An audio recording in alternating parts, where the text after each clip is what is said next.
गांव में सोमू नाम का एक बूढ़ा व्यक्ति रहा करता था। किसी जमाने में वह अपने गांव का मुखिया था, मगर अब गांव के लोग उसे मनहूस समझते थे। वह अपनी बूढ़ी पत्नी उर्मिला के साथ रहा करता था। आज भोजन को देखे हुए 3 दिन से ज्यादा हो गए। भूख की वजह से मेरा तो दम ही निकला जा रहा है। क्या हमें कभी भोजन जीवन में देखने को नहीं मिलेगा? तुम अच्छी तरह से जानती हो बिंदिया कि सारे गांव वाले मुझे मनहूस समझते हैं। मैं किसी के भी घर पर भोजन मांगने के लिए जाता हूँ तो सब मुझे धक्के देकर बाहर निकाल देते हैं। मैंने खुद 3 दिन से खाना नहीं खाया। तो फिर क्या करें? जहर खाकर आत्महत्या कर ले क्या? अफसोस की बात तो यह है बिंदिया कि हम दोनों के पास जहर खाने तक के लिए पैसे नहीं है। अचानक उर्मिला मुखिया से बातें करते करते बेहोश हो गई। होश में आओ उर्मिला, होश में आओ। मुखिया के झिझोड़ने पर उर्मिला को होश आ गया। जब मैं गांव का मुखिया था तब मैं किसी को भी भूखे पेट नहीं देख सकता था। मैंने अपना सारा धन निर्धन लोगों की मदद करने में लगा दिया, मगर आज जब मेरा बुरा समय आया तब कोई भी मेरी मदद करने के लिए तैयार नहीं। अरे मदद करना तो बहुत दूर की बात, कोई मुझे 2 वक्त की रोटी देने तक को तैयार नहीं। लेकिन तुम चिंता मत करो, तुम कुछ देर यहाँ पर आराम करो, मैं कहीं ना कहीं से इंतजाम करके लाता हूँ। इतना बोलकर मुखिया गांव के नए मुखिया बाबूलाल के घर पर चला गया। बाबूलाल उस समय अपने 10 वर्षीय पुत्र के साथ खेल रहा था। अरे अब इतनी रात को कौन आ गया? मैं तो मुखिया बनकर पछता रहा हूँ। सारे गांव वाले समझते हैं कि उन सबने मुझे वोट देकर बहुत बड़ा एहसान कर दिया है। उन मूर्खों को इस बात का एहसास तक नहीं है कि उन्हें वोट देने से पहले मैंने उनकी कितनी सेवा की है। लाखों रुपए मैंने इन गांव वालों पर लुटा दिए।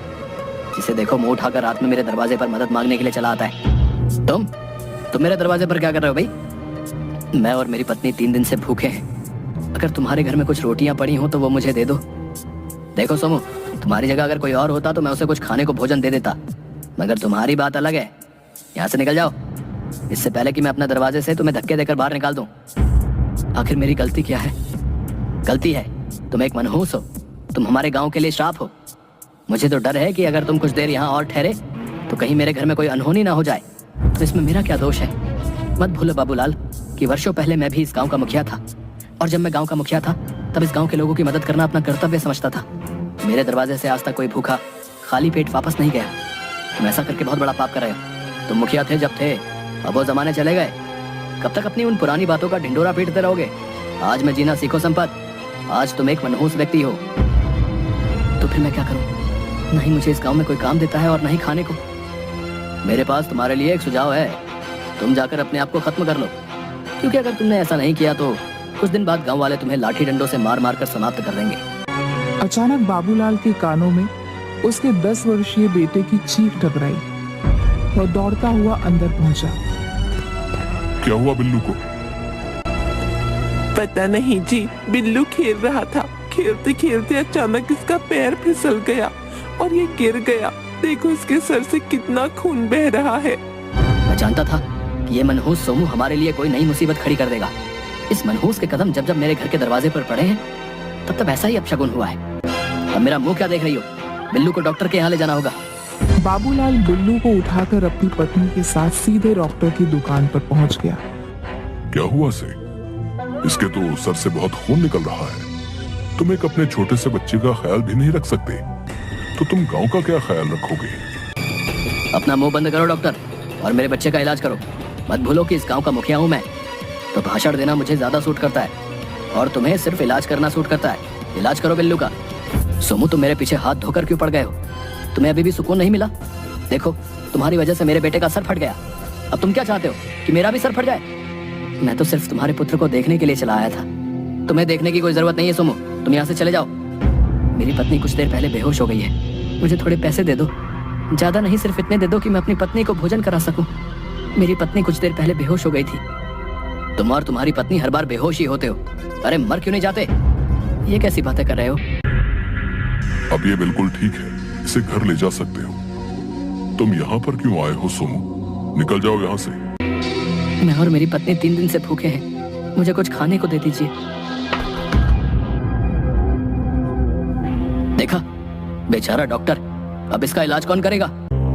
डॉक्टर की चीख सुनकर वहां मौजूद बल्ली, बलराम और भी गांव के कई व्यक्ति जमा हो गए। देखते ही देखते डॉक्टर की दुकान पर भीड़ लग गई। वह सभी सोमू को क्रोध भरी नजरों से देख रहे थे। जब डॉक्टर बाबू की चीख हमें सुनाई दी, हम तभी समझ गए थे सोमू कि तुम यहीं कहीं आसपास होगे, और हमारा शक बिल्कुल सही निकला। बल्ली बिल्कुल सही कह रहा है सोमू। अब हम तुम्हें इस गांव में एक पल भी नहीं रहने देंगे। हम तुम्हें और ज्यादा नहीं झेल सकते। मेरी हालत पर तरस खाओ। तुम गांव वालों के लिए मैंने क्या कुछ नहीं किया। मत भूलो, आज जो गांव में विकास हुआ है वो सब मेरी ही मेहनत का नतीजा है। और आज जब मेरा बुरा वक्त है तो तुम गांव वाले मुझे और मेरी पत्नी को 2 वक्त की रोटी भी नहीं खिला सकते।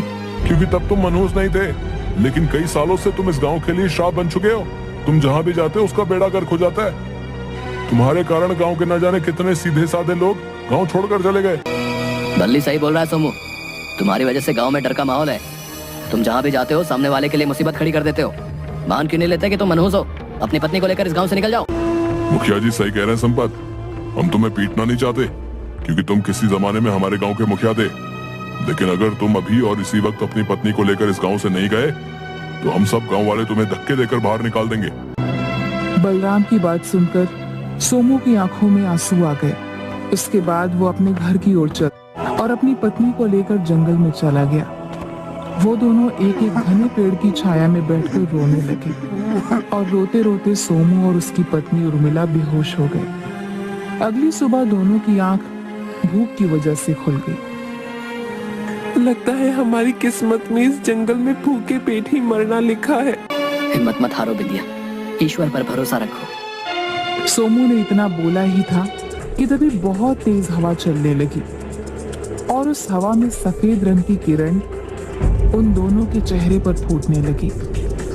कुछ ही देर में सोमू और उसकी पत्नी उर्मिला बूढ़े से जवान हो गए। उन दोनों को खुद में बहुत ताकत महसूस होने लगी। ये क्या हो गया? हम दोनों जवान कैसे हो गए? मेरी भी कुछ समझ में नहीं आ रहा बिंदिया।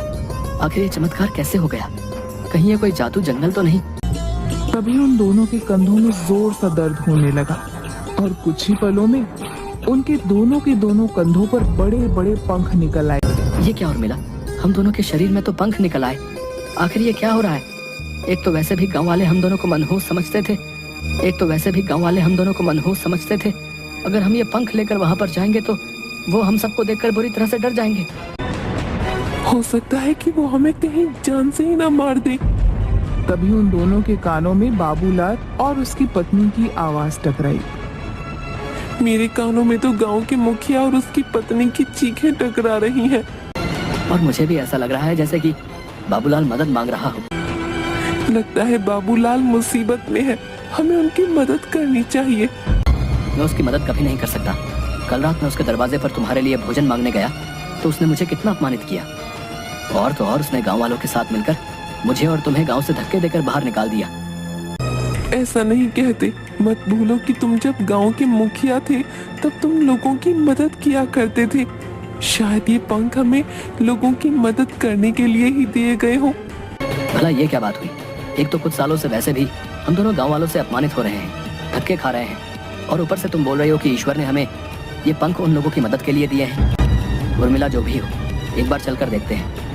तुम्हारी बात तो सही है बिंदिया, लेकिन हम दोनों अभी भी इस रहस्य को नहीं समझ पाए हैं कि हम दोनों अचानक जवान कैसे हो गए और ये पंख कैसे निकल आए। हम दोनों कोई चिड़िया या पंछी तो नहीं है। हमें तो ये भी नहीं पता कि इन पंखों का इस्तेमाल कैसे किया जाए। सोमू ने इतना कहा ही था तभी उसकी पत्नी के पंख बुरी तरीके से फड़फड़ाने लगे, और वह पंख दोनों को उड़ाते हुए गांव की ओर ले गए। कुछ ही देर में सोमू और उर्मिला बाबूलाल की छत पर खड़े हुए थे। उन्होंने देखा कि बाबूलाल के घर में आग लगी हुई है और उसकी पत्नी कमरे में बंद थी। बाबूलाल बाहर से मदद की गुहार लगा रहा था। मेरा अंदाजा सही निकला। बाबूलाल की पत्नी मुसीबत में है। ये चमत्कार कैसे हो गया सोमू भैया? तुम तो बूढ़े थे, जवान कैसे हो गए? हाँ सोमू भैया, ये चमत्कार कैसे हुआ? ये चमत्कार कैसे हुआ हम दोनों को भी नहीं पता। लेकिन तुम सब ये क्यों नहीं सोचते कि तुमने हम दोनों पति पत्नी के साथ जानवरों से भी बदतर व्यवहार किया। हम दोनों पति पत्नी 3 दिन तक भूख प्यास से तड़पते रहे, मगर तुम में से किसी ने भी रोटी का एक टुकड़ा तक हम दोनों को खाने को नहीं दिया। इसके बावजूद भी जब भी तुम पर मुसीबत पड़ी तो मैंने और मेरी पत्नी ने मदद की। मुझे माफ कर दो सोमू, अब मुझे अपनी गलती का पछतावा हो रहा है। तुम बिल्कुल सही कह रहे हो। मैंने तुम्हें एक बार नहीं बल्कि पता नहीं कितनी बार अपमानित करके अपने घर के द्वार से धक्के देकर बाहर निकाला, और आज जब मेरी पत्नी आग में जल रही थी तो तुमने ही मेरी मदद की। हम सब गांव वालों को क्षमा कर दो। नहीं, मैं तुम सब गांव वालों को कभी क्षमा नहीं कर सकता, और तुम सबके बुरे व्यवहार को मैं कभी नहीं भूल सकता। तुम सब लोगों ने मुझे मनहूस मनहूस कहकर मेरी और मेरी पत्नी का बहुत अपमान किया है। अब मैं और मेरी पत्नी इस गांव में कभी नहीं आएंगे। तभी फिर से तेज हवा चलने लगी और उस तेज हवा में रोशनी फूटने लगी। अचानक उन रोशनी की किरणों से एक साधु प्रकट हो गया, जो कब से सोमू और उर्मिला की तरफ देखकर रहस्यमय अंदाज में मुस्कुरा रहा था। इन गांव वालों की कोई गलती नहीं है सोमू। अगर किसी भी मनुष्य की वजह से किसी के घर पर कोई आपदा आ जाती है और ये हर बार ऐसा हो, तो वो मनुष्य उस मनुष्य के साथ दुर्व्यवहार ही करेगा। आप कौन है? तुम्हें सब याद आ जाएगा और तुम्हारे सारे सवालों के जवाब भी मिल जाएंगे। मैं जानता हूँ कि तुम दोनों जवान कैसे हो गए और तुम दोनों के शरीर पर ये पंख कैसे निकल आए। तो हमें बताइए साधु महाराज, आखिर ये सब कुछ हो क्या रहा है और इस चमत्कार की वजह क्या है? तो सुनो, तुम दोनों इस गांव में रहने वाले नहीं हो। तुम दोनों इस पृथ्वी के जादुई जंगल के वासी हो, जहां पर लोग बूढ़े नहीं होते और उन सबके पंख भी होते हैं। एक दिन मैं उस जादुई जंगल में तपस्या कर रहा था। तपस्या करने के बाद मुझे बहुत जोरों से भूख और प्यास लगी। तभी तुम दोनों उड़ते हुए उस जंगल में आ गए और वहां मौजूद एक जादुई तालाब में पानी पीने लगे और एक वृक्ष से मीठे फल खाने लगे। तुम दोनों उस जंगल के राजा और रानी थे। मैं तुम्हारी आज्ञा के बगैर उस तालाब में पानी नहीं पी सकता था और ना ही उस वृक्ष के मीठे फल खा सकता था। मैंने जब तुमसे खाने के लिए फल और पीने के लिए पानी मांगा, तो तुमने मुझे अपमानित करके जंगल से निकल जाने के लिए कहा और इसीलिए मैंने तुम्हें श्राप दे दिया और तुम दोनों साधारण मनुष्य बन गए। श्राप के कारण तुम दोनों को कुछ भी याद नहीं रहा और न ही इन गांव वालों को कि तुम दोनों इस गांव के वासी नहीं हो। मैं तुम्हें एहसास दिलाना चाहता था कि भूख और प्यास क्या होती है, लेकिन जब मैंने देखा कि तुम दोनों साधारण मनुष्य बनकर भी आराम का जीवन व्यतीत कर रहे हो, इसलिए मैंने अपनी शक्ति से तुम्हें एक मनहूसियत का श्राप भी दे दिया। मनहूस होने की वजह से सारे गांव वाले तुम्हें अपमानित करने लगे और तुम भूखे और प्यास में रहने लगे। मेरे श्राप का तोड़ यही था कि इतना अपमानित होने के बावजूद भी अगर तुम अपनी हालत में बाबूलाल की मदद नहीं करते, तो तुम कभी श्राप से मुक्त नहीं हो पाते और दोबारा साधारण मनुष्य बन जाते। उस साधु ने अपना हाथ सोमू और उर्मिला के आगे कर दिया। साधु के हाथ में सफेद किरणें निकलने लगी, जो ठीक सोमू और उर्मिला के माथे पर टकराई। किरणें टकराते ही सोमू और उर्मिला को सब कुछ याद आ गया। हमें क्षमा कर दीजिए साधु महाराज, हमें सब याद आ गया।